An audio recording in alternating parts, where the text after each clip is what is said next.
What's up gamers, Joski here, and today I'm going to give you a rundown on the storyline for Titanfall. If you've played through the campaign, chances are you finished it thinking to yourself, what the fuck just happened here? Was that really the campaign? It's an online campaign, multiplayer campaign, so when you're playing it's a normal multiplayer match and that can get kind of hectic, and usually most players are focused on the match itself, so any storyline that's happening, you really lose track of it, and you have no idea what's going on. Now, Respawn did a great job of making it multiplayer and making you complete the campaign to unlock the 2 chassis, so this probably has the highest play rate of any campaign in a first-person shooter game. But it can be confusing, and because there's really no hero, you're just a single soldier in a massive battle, chances are you have no idea what's going on. So I'm going to give you a rundown right now. Alright, so the campaign takes place on what's known as the Frontier.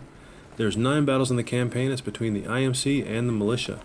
Now the IMC started out small in natural resource extraction industries under the name of Hammond Industries.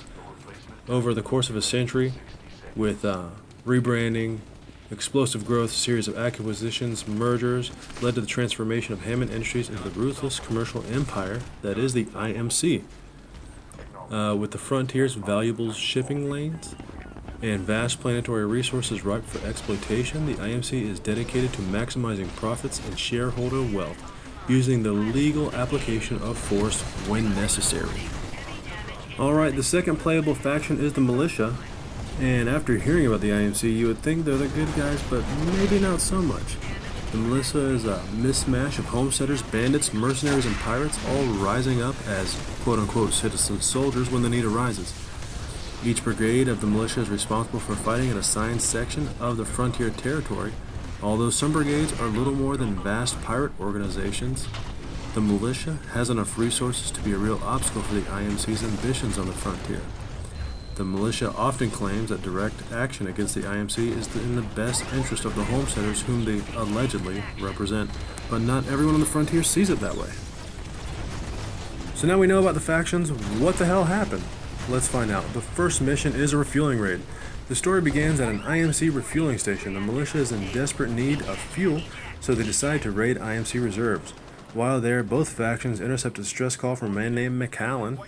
This man is an ex-IMC executive officer and is now IMC's most wanted for allegedly leading a mutiny aboard the IMS Odyssey 15 years ago. After that, both the IMC and the militia track the distress call to a colony on another planet. The factions run into each other once again while investigating the signal. The civilians on this colony want nothing to do between these warring factions and immediately urge both sides to leave.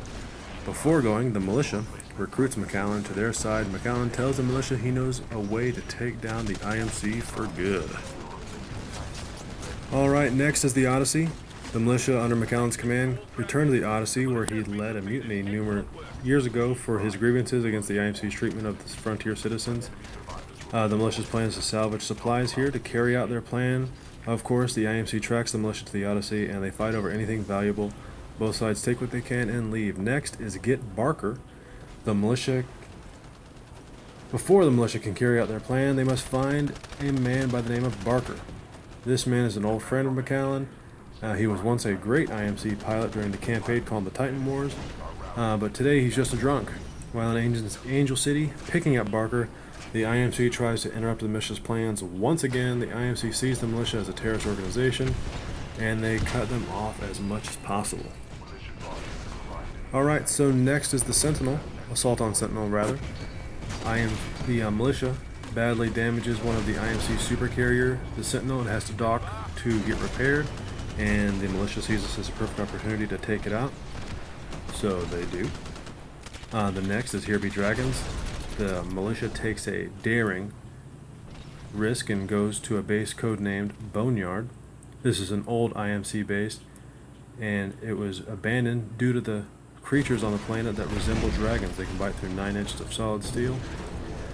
Here they're trying to acquire some repulsor technology. The IMC tries to cut them off like usual, but fail in doing so. Next stop for the militia is the 3 Towers. The IMC airbase is attacked by the militia. They attempt to disable the dog whistle system using repulsor technology. The dog whistle system keeps nearby creatures at bay that would destroy the base if it were not in place. They successfully do this. After the battle, the militia's McAllen briefly exchanges words with IMC's Marcus Graves. 15 years ago, they were old friends within the IMC. Next is the Battle of Demeter. In this battle, the militia plans to overload 3 reactors and destroy the base. It's a refueling station for the IMC, and this will cripple them from getting to the far reach of the frontier. During the battle, McAllen faces off with Blisk, who locks himself in the reactor before it overloads, but just before it explodes and McAllen sacrifices himself. He reveals that Graves was the one who told him to lead the mutiny on the Odyssey 15 years back. McAllen urges Graves to do what is right and join the militia. They will take in any ex-IMC soldiers. Graves decides to switch sides and fight the IMC. He steals a few racks of Spectres and information on several Spectre facility locations. And the final fight is Made Men. It is set on the other side of the frontier at several of Hammond Robotics facilities. A large part of the IMC fleet can't reach these locations without the Demeter refueling station, giving the IMC a slight upper hand. With Graves fighting under the militia now, the IMC forces are under the command of Spyglass. That's a robotic thing, kind of like Skynet, in my opinion. The militia's plan is to destroy the Spectre line of production. At its source, the Spectres make up the bulk of the IMC's forces. Taking them out will significantly cripple the IMC. During the battle at Hammond Robotics, Graves speaks with Blisk over the comms net.